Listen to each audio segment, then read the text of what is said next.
Hello Marvin啊，嗱呢條片咧又會同大家咧分享咧星期三我嘅心水啦。咁我都會咧同大家咧分享兩隻馬嘅，一隻可以嚟做膽啦，另一隻咧可以用嚟做必拖腳啦。嗱咁啊上個賽日啦，咁啊同大家介紹咗尾場啦，光年美力咁啊跑第二。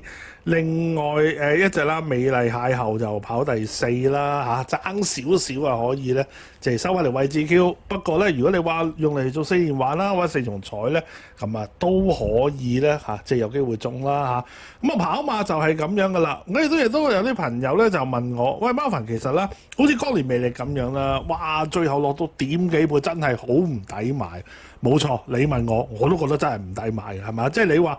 講真啦，熱門嚟講啦，其實起碼都有3-4倍啊，係嘛？話晒都10幾隻嘛，係嘛？你又唔係話去到一啲好似嘉應高升咁樣嚇，即係好似差唔多接近贏緊咁樣嘅場合。你話如果點幾倍，講真係唔抵買嘅。咁但係有時啲嘢係嘛？賠率嚟講，非我或者係你可以控制係咪先？呢啲都係大圍嘅事。咁啊，亦都如果係話可能去到啲情況啦，可能一場馬咁幾隻馬落飛，咁究竟有邊啲係可信，邊啲係真係唔可信咧？咁樣，因為都好多朋友都問過我嘅。嗱，其實啦，我覺得咧最緊要咧要點樣分辨咧？第一件事就真係要有度下馬先啦，係嘛？即係哪怕可能你短短15分鐘又好，點都好咁樣，起碼你都望一望就係例如呢場馬，咦有邊啲馬真係有啲利好條件嘅喎，例如。佢曾經贏過呢程啦，或者近績好啦，或者係轉咗配備而亦都有成績見到啦，又或者係換咗一個相對比較可靠騎師咧，即係呢啲咪叫做係有利嘅條件咯。咁如果呢啲馬嗱唔係話咧一定係會跑出嚟，但係即係跑出嚟嘅機會咧，相對係會比較多啲嘅。你總好過就係有啲馬真係無厘頭，你揾嚟揾去，咦究竟係啲乜嘢？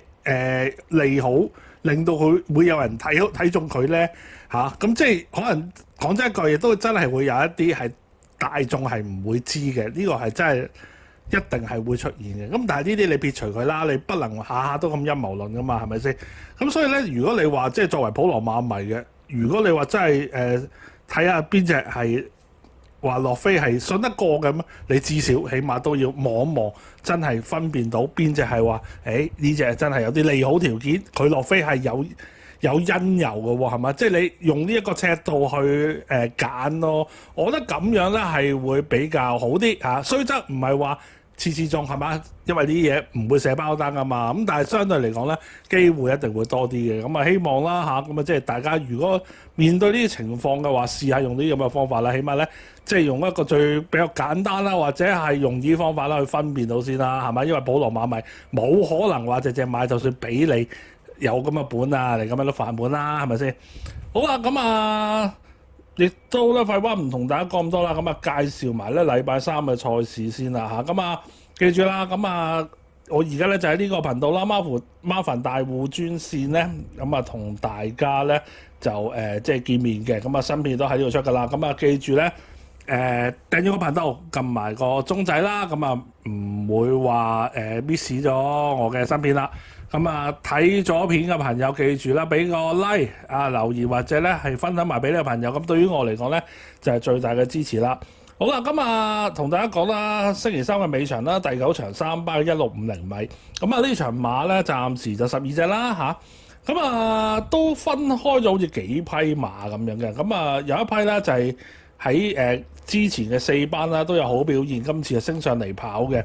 咁啊代表就有7號嘅智勇名區啦，8號嘅聖意啦，9號紅海勁啦，咁啊屬於呢類馬。咁另外亦都有批馬咧係叫做話即係重快啲有把握嘅路程嘅。咁啊1號嘅大千氣象啦，4號嘅臘八村啦，咁啊屬於呢一類。咁另外仲有啲就係啱啱贏馬嘅，好似維美主義啦，咁啊潘頓嘅馬。咁啊呢場嚟講咧都好有機會繼續成為大熱門㗎啦。咁啊，仲有啲啦，第3班叫做戰鬥咗好耐嘅馬啦，咁啊2號嘅開心勇區啊，5號中華英雄嗰啲，咁啊呢場馬如果你話咧真係話要揀嘅馬，我唔理你膽又好或者腳又好啦，講真係唔少嘅。咁我麻煩呢場啦，如果即係叫做比較中意嘅話咧，我會選擇咧就係重返咧即係有把握路程嘅馬。所以咧，我會喺呢場咧揀4號嘅臘八村同埋咧1號嘅大千氣象。咁臘八村啦，喺上年嘅12月26號啦咁一轉倉咧就打開勝利之門啦。之後咧跟住直落4場咧，馬房都安排咗咧佢沙田嗰度跑嘅。其實成績都非常之好啦1 win 1 Q 兩個第4。嗱，馬主冇甩過獎金。馬迷買佢咧，亦都全部咧有機會可以收錢嘅。今次咧翻嚟跑谷草，雖然咧比起佢之前跑嗰陣啦，而家嚟講咧足足都多成18分㗎啦而家係72分。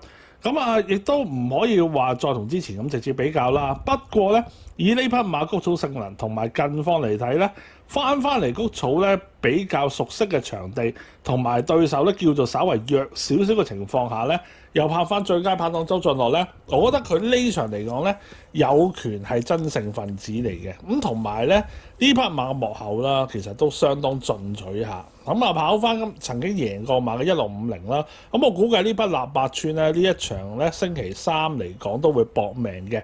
另外至於1號嘅大千世界啦，呢匹馬咧喺1月嘅時候咧再次驗到氣管有血之後咧就冇再出賽啦隔咗成3個月之後先報名跑呢場。其實可以跑翻幾多？當然一定要跑過先知啦，係嘛？不過咧，如果從個操練嚟睇咧，我估計啦，健康方面咧就應該係有好轉嘅跡象㗎啦。事關咧，除咗有即係個操練加辣咗之外啦，亦都有安排咗去試習。雖然個走勢咧就普普通通嘅啫，但係我可以同大家講啦，即係呢啲叫做咧底質有翻咁上下嘅馬，如果你話搞翻好個健康養得翻嘅話，再加埋咧喺呢啲咧即係叫古古惑惑嘅馬房手下咧，講真可以有好多嘅操作嘅呢啲大家明就明啦，亦都唔方便講得太白啦。總之呢啲操作咧一句講晒就係用嚟揾錢嘅。所以咧今次叫做復出啦，跑翻贏馬路程嗱作為腳嚟講咧，我覺得係可以拖一票。當然啦，呢場馬嚟講有比佢更加好嘅選擇嘅。不過如果你話想搏一隻比較有分頭嘅，不妨咧諗下咧拖住呢匹大千世界度啦呢啲馬都係古古惑惑，都會咧係即係攞嚟揾食㗎啦，我估。好啊，今次同大家介紹咗兩匹馬啦希望可以幫到大家亦都咧希望聽緊各位朋友啦星期3咧都可以贏多啲嘅。